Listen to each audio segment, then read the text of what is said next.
We are on John chapter 12. How many chapters are here? I think 21 in John. I don't know. I thought I looked it up before.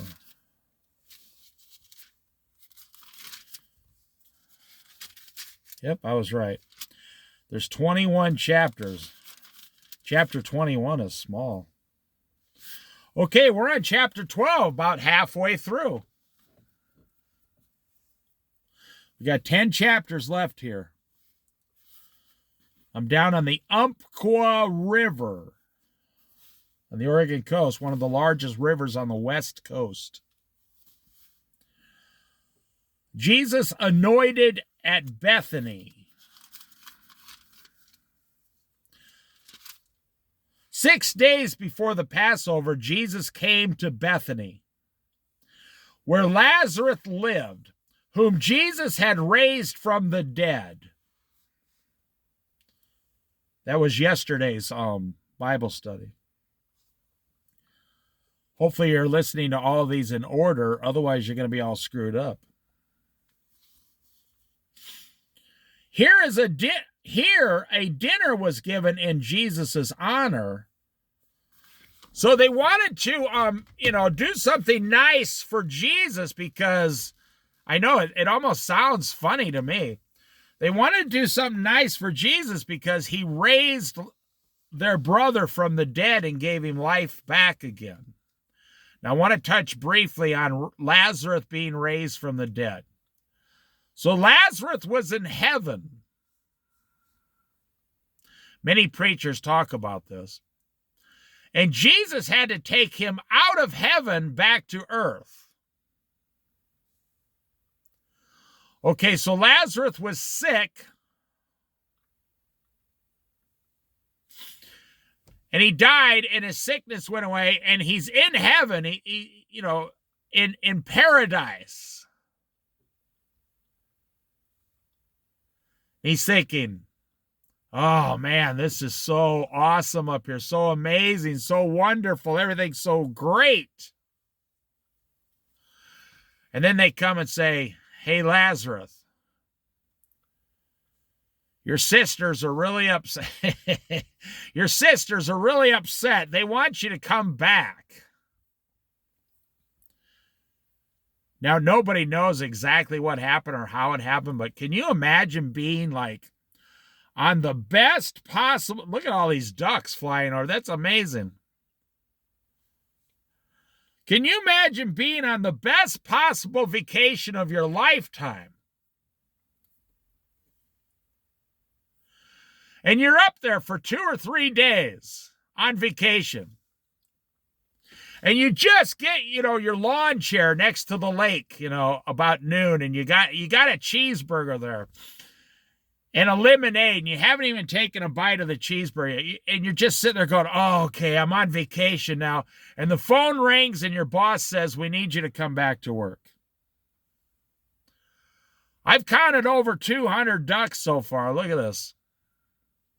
I think that's the end. Maybe 150 ducks. 151. There it goes. That was amazing. That's what it's like on the Oregon coast. Just nonstop wildlife.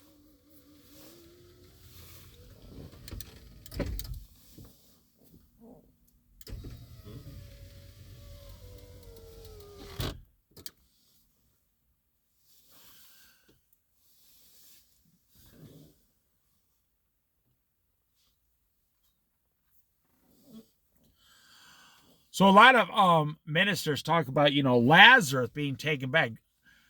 In my opinion, they would have had to erase his mind so, he couldn't tell everybody what was going on in heaven. And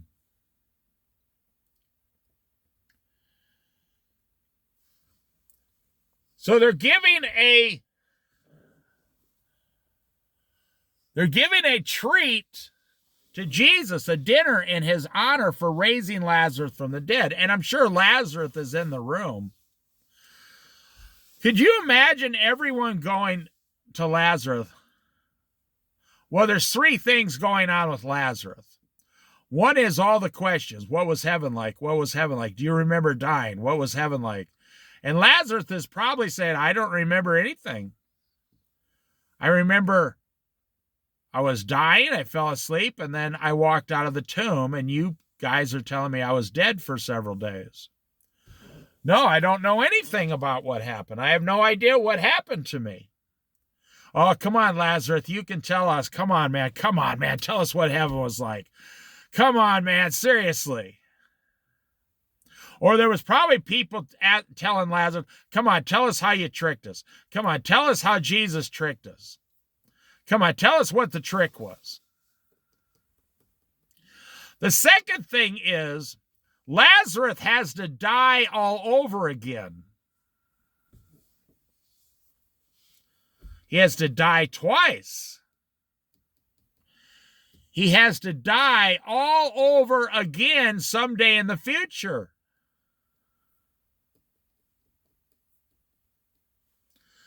Okay, so they have this dinner honoring Jesus. And there, you know, it's a nice dinner. Everybody's there, a lot of food. 6 days before the Passover, Jesus came to Bethany where Lazarus lived, whom Jesus had raised from the dead. Here, a dinner was given in Jesus' honor. Martha served while Lazarus was among those reclining at the table with Jesus.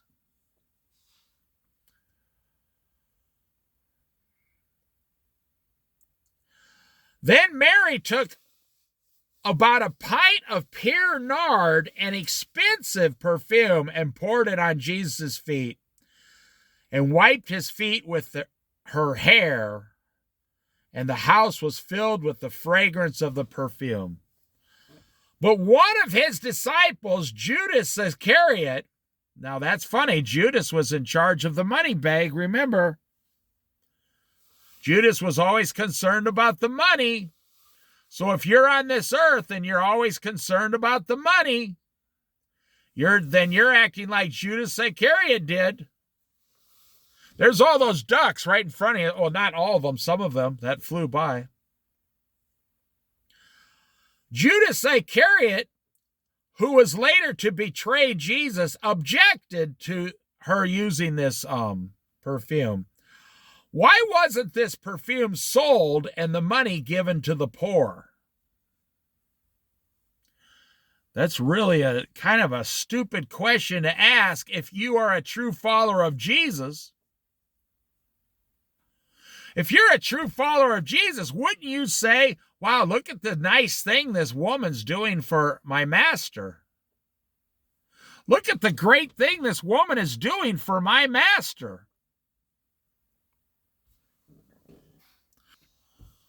But you see, with Judas Iscariot, there was a jealousy there.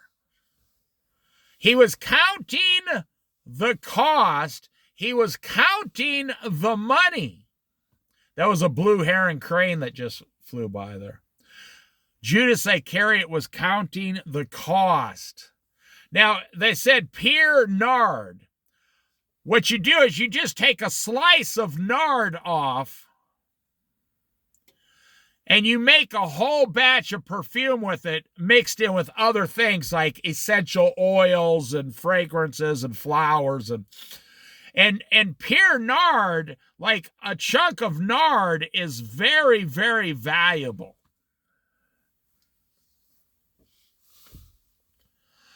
Because it's not just for one bottle. No, like a pound of pure nard or something can be used to make 100 bottles, for example, of expensive perfume. And you can become very wealthy, you know, selling these expensive bottles of perfume back then.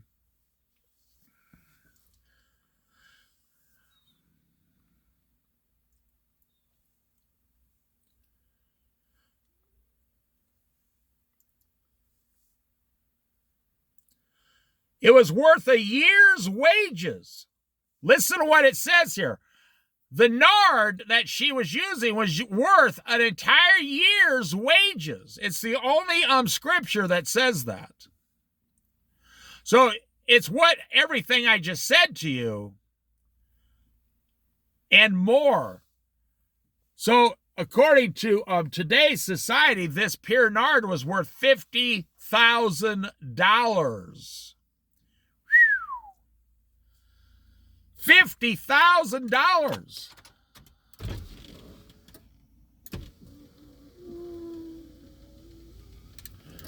I want to show you here.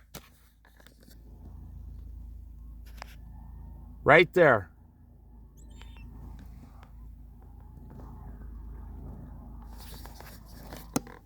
That was a Osprey. And now you can see the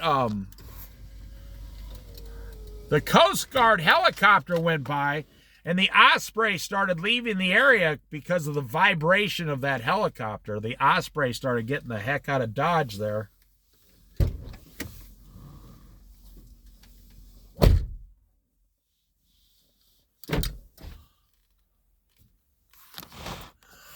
An entire year's wages.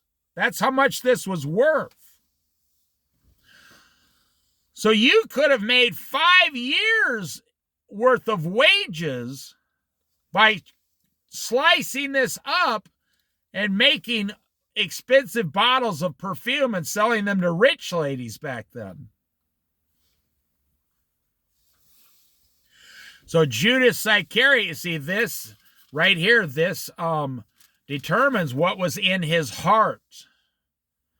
He was more concerned about the money, the cost, because he was thinking, hey, wait a minute.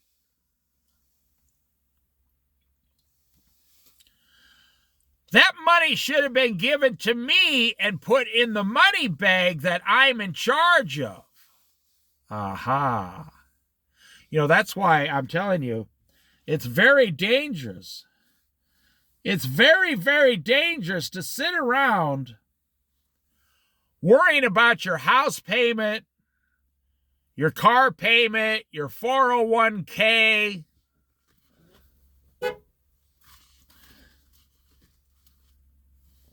There's a squirrel right here outside my window, look. Look at it. That's funny. It's very dangerous to spend your Christian life chasing money as an American capitalist. Christianity and capitalism really don't go together.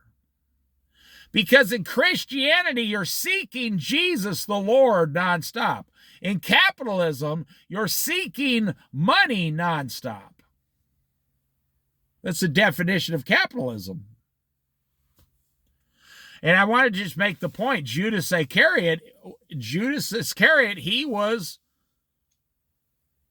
a great capitalist. Give me the money. I'll watch the money. I'll take care of the money.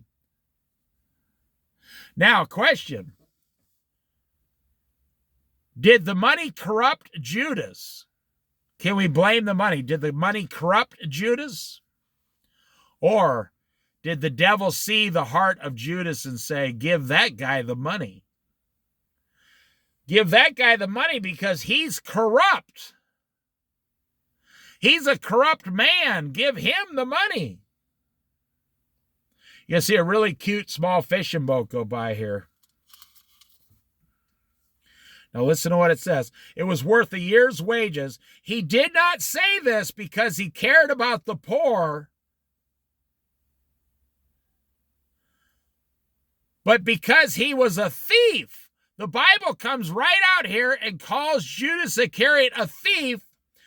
As keeper of the money bag, he used to help himself to what was put into it.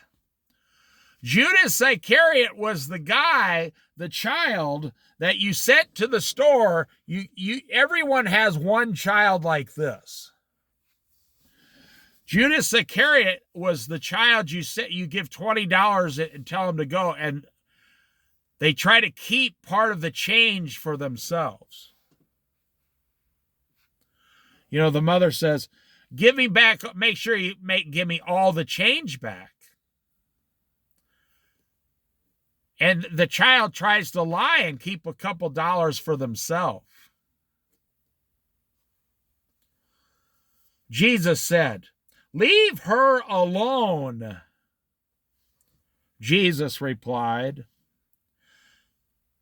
"It was intended that she should save this perfume for the day of my burial.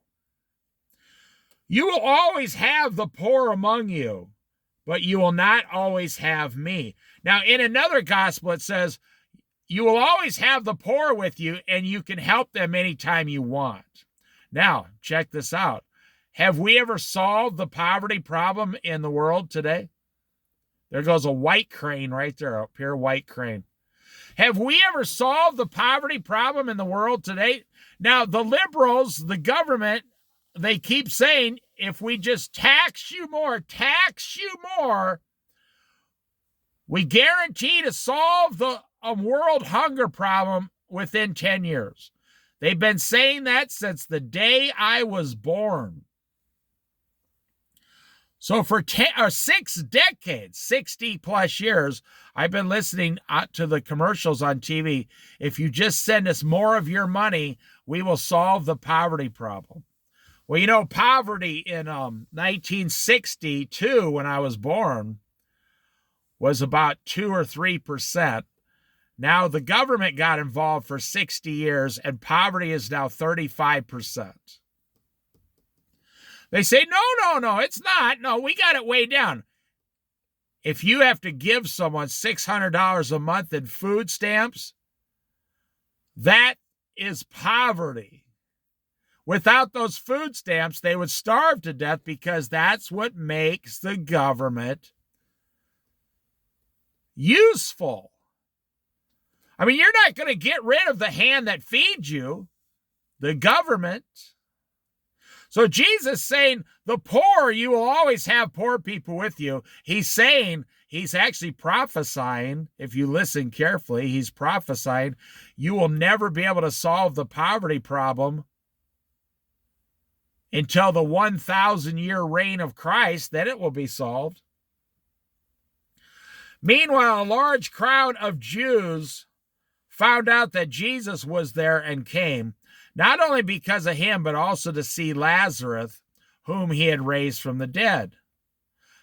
You see, they wanted to see Lazarus. Hey, there's a guy in a town over there who was raised from the dead.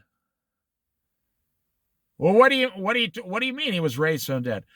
I'm telling you the truth. He was dead, and now he's alive. I was at the funeral. This guy named Jesus, you know, the guy that's causing all the trouble around here, he stood outside the tomb and called the dead man to walk out of the tomb. Well, how do you know he was dead, though? I'm telling you, the guy was dead. It stunk. It smelled. He was dead. Well, how do you know it wasn't a trick? I'm telling you, let's go over to that town and see him. He's at his house having dinner with Jesus. We can go talk to him right now. And part of that was like a circus-like atmosphere. You know, not a lot of stuff happens in these small towns back then. Not a lot happens in small towns today. I grew up in a really small town in the Midwest. And sometimes one of the main activities is watching paint dry or watching the mud dry, you know. It can get real slow in between festivals in a small town. Now, that's why I like it. That's how I was raised. But back then, you got these little tiny villages during the time of Jesus. There's nothing happening there. They don't got nothing. They don't have technology. They don't have bars downtown. No race car tracks, no video game arcade places, no place to get a pizza. You can't even go downtown and get a taco at these places. It's so small. 2,000 years ago, And now when you hear a story, there's a guy 2 towns over that was raised from the dead, it makes it like, wow, let's all go check this out.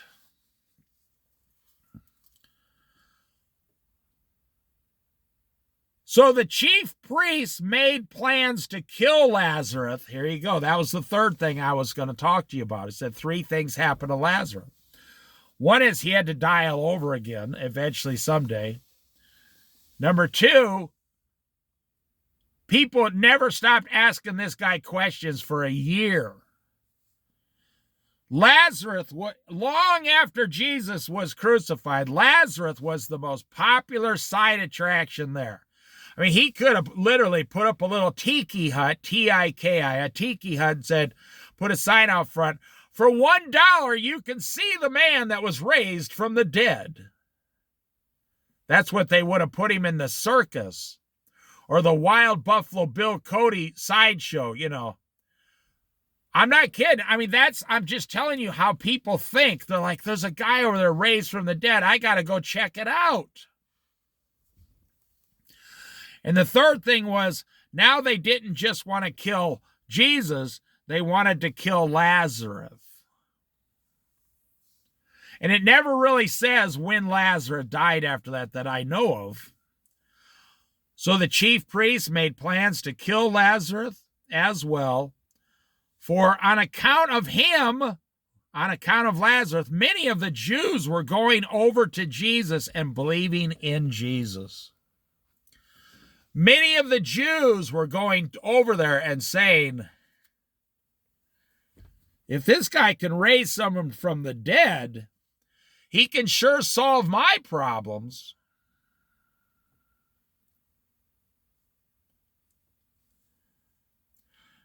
Verse 12, Jesus comes to Jerusalem as king. The next day, now I want to back up a second, just real quick. Jesus did something great, miraculous, a miracle. Mary, the sister, did something great by pouring this expensive perfume on Jesus. And what was the result? People started complaining, grumbling. The authorities showed up and wanted to kill everyone. It's almost mind-boggling, the stupidity. It's like when all your relatives get together on Thanksgiving. And there's this beautiful entire table full of food and all the nice plates and everything. And what do people say? Oh, thank you. This is awesome. Let's pray and give thanks and praise. Let's just eat thankfully and enjoy each other's company and love each other. No. They say, hey, how about that George Bush? And the fights start going.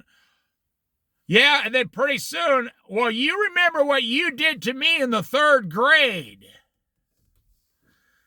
And the hatred.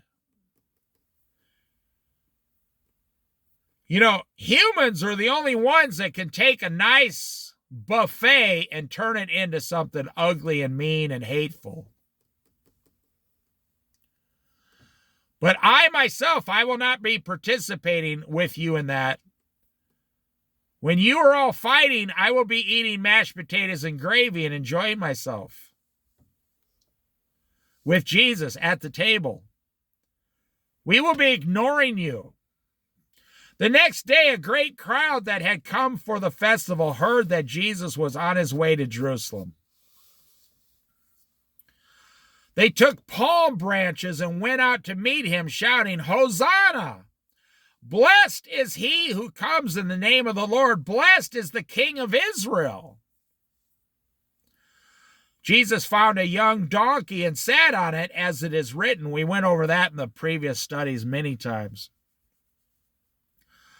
Do not be afraid, daughter Zion. See, your king is coming. seated on a donkey's colt. Now, real quick to refresh your memory, you can't sit on a donkey's colt. What he's doing is an actual miracle. You can't sit on a donkey's colt. It's a little colt. It can't hold Jesus's 150 pounds, 170 pounds, whatever he was. It can't hold him.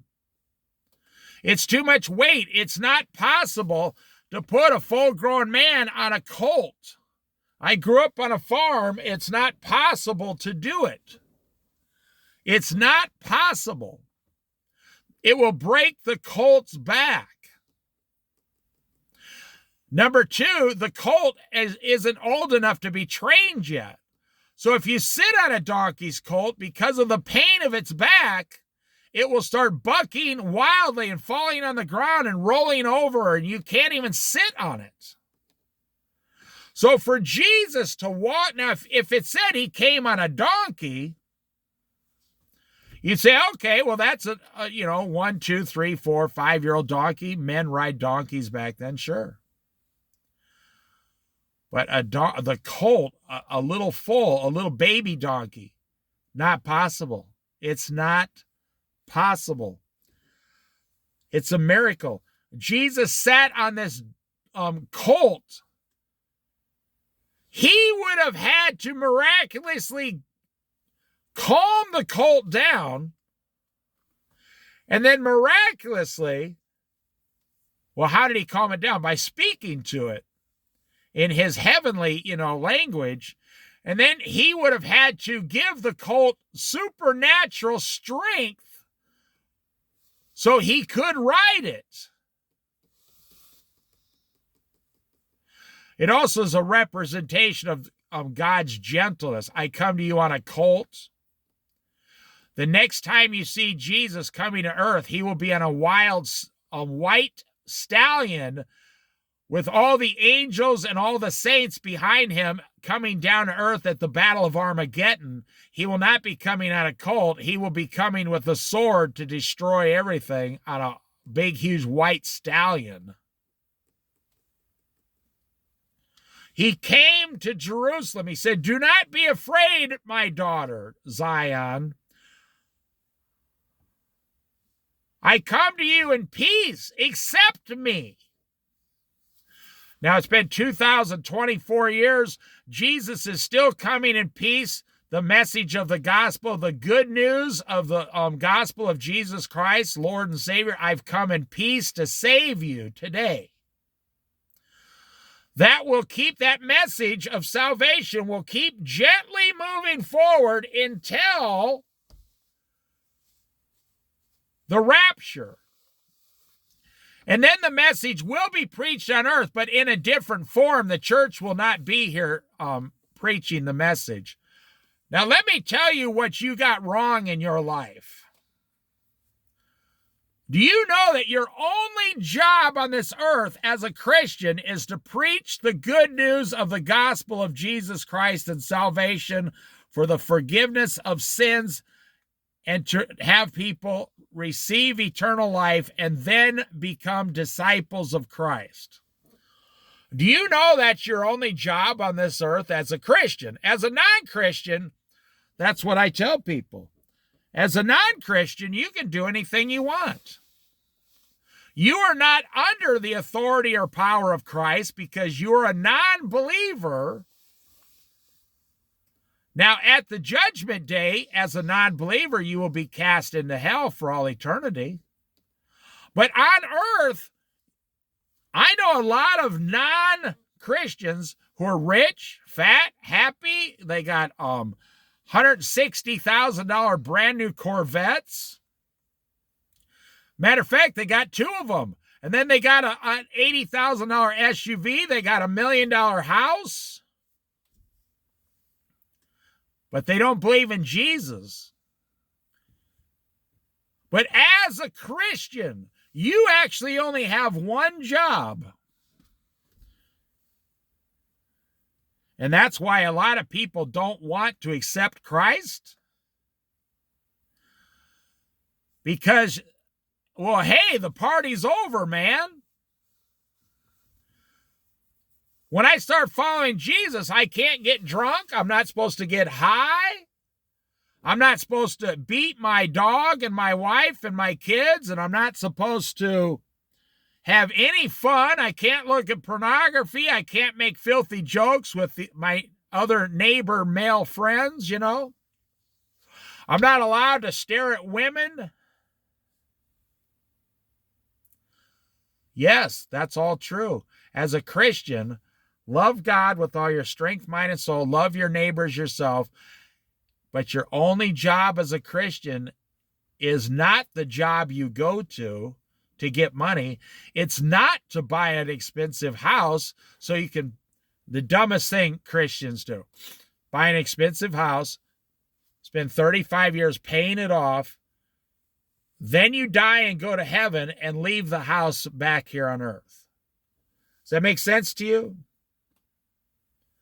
You die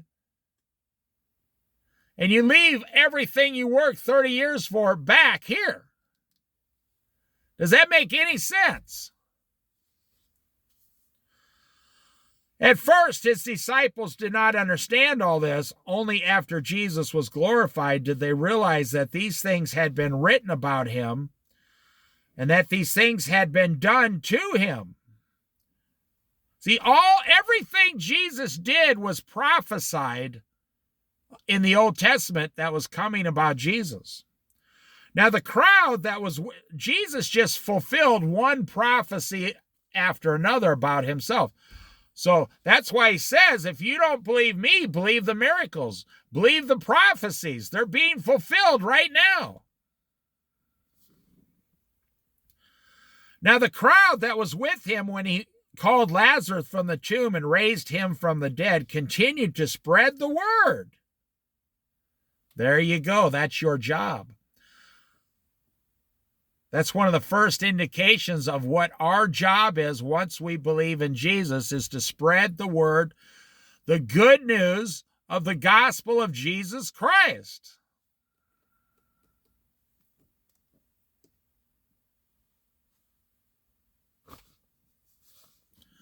That's your only job. Your job is not to go to work and make whatchamacallits for your boss so you can make everyone rich and you can get your $800 a week and go home and give it to the bank for a house. That's not your job. You're a Christian now. Your job is not to worry about the finances of this world. If you're a Christian and you have $100,000 in the bank, that's good. But once you're a Christian, you're going to go out and try to get $300,000. You're not understanding what true Christianity involves. That's why I would never accept a gift from anyone on this channel. No. Now, if I were going to sell t-shirts or something, that's different. But I would never I would never beg for money without a product being involved. I know a lot of, there's thousands of channels on YouTube. And all these guys do is talk about the Bible. And at the end of every video, they say, and don't forget to subscribe, push the notification button, and send me a donation. There are people getting thousands of dollars a month on YouTube preaching the word. A lot of those people are doing it just for money. And I refuse to take money for what I'm doing here. The gospel is free. The gospel is free. Listen, many of those people continued to spread the word. Many people, because they had heard that he had performed this sign, went out to meet him. So the Pharisees said to one another, "See, this is getting us nowhere. Look how the whole world has gone after him." Well, they're going after Jesus because he's the truth. People know the truth when they see it, and they know lies when they see it. But these Pharisees are only concerned about what? They are only concerned about their weekly, monthly income down at the church.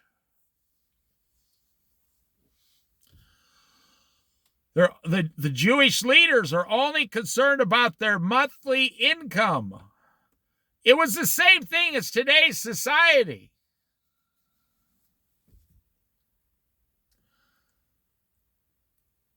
I knew a minister 20 years ago who retired. And you know, this guy would give some watered down information at best. This guy spent more time talking about football, the NFL, on Sunday morning than he did the Word of God. And he did that for 15 years in that church before I ever met him. And he was retiring at age 60 from the church. And he went out. Now, you got to understand, this was 20 years ago.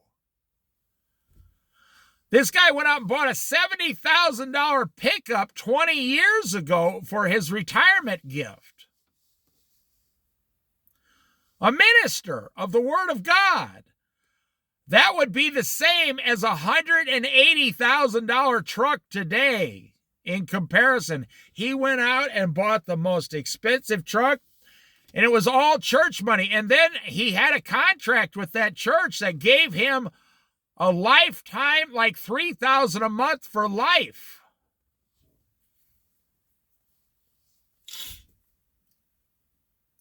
And he had, like, this was 20 years ago, he had like a $500,000 house. You got to wonder, what was this guy doing? Would he follow Jesus if he wasn't comfortably, financially overly comfortable, you see, with the money? You want to know if a minister is true, take away his wages.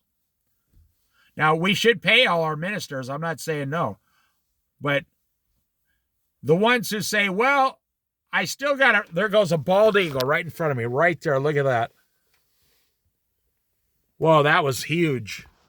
Like a 5-foot wingspan come right across the front of me. Take away a person's money and you'll find out their loyalty about any subject 5 minutes later.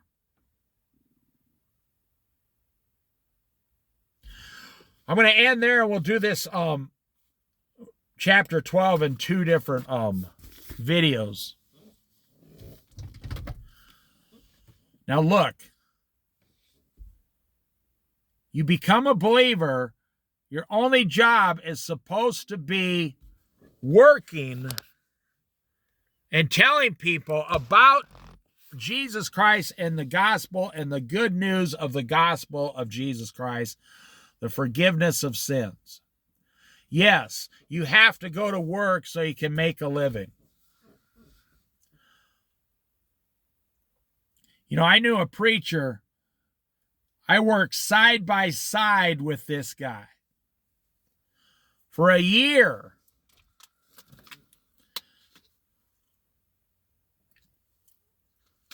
This guy went to Bible school for 4 years in his 40s, early 40s. This guy worked 50 hours a week with me side by side at a packing house.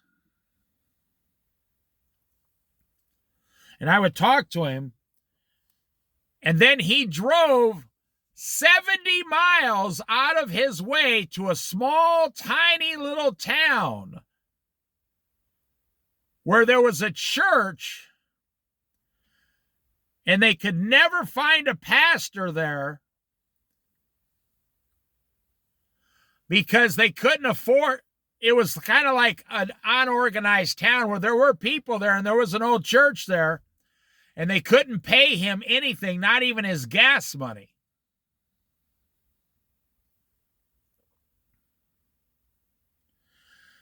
And this guy, if you looked at him, he wouldn't be the smartest person on earth, you would think. But this guy, he was a fire and brimstone preacher, about 45 years old. And he spent his own money from his own job. He had a wife and 2 children. And he would drive on Saturday. He'd drive his family out on Saturday night. And they'd sleep in the church overnight so he could get up and go pick up. I'm not making any of this up. This sounds too good to be true. And he would drive around in his own vehicle, picking up little old ladies who were homebound, and he'd put them in this van, like this $2,000 church van that he picked up, and he would take them down to the church so they could have church service. I told the guy, I said, that sounds awesome. That's incredible. I said, well, if God told you to do it, you better do it. And he never got paid. It cost him $100 a week out of his own pocket. This was like in 1982. For him to do all of these things just to preach. I said, well, how many people go to the church? He said, well, about 35 people show up now, about 35. You see what God is concerned about? Do you see how God is concerned about those 35 people? But you see how the average American is concerned about the cost of the perfume, like Judas Iscariot. We could have sold this perfume that was worth a year's wages, and we could have remodeled our kitchen or remodeled our bathroom, man.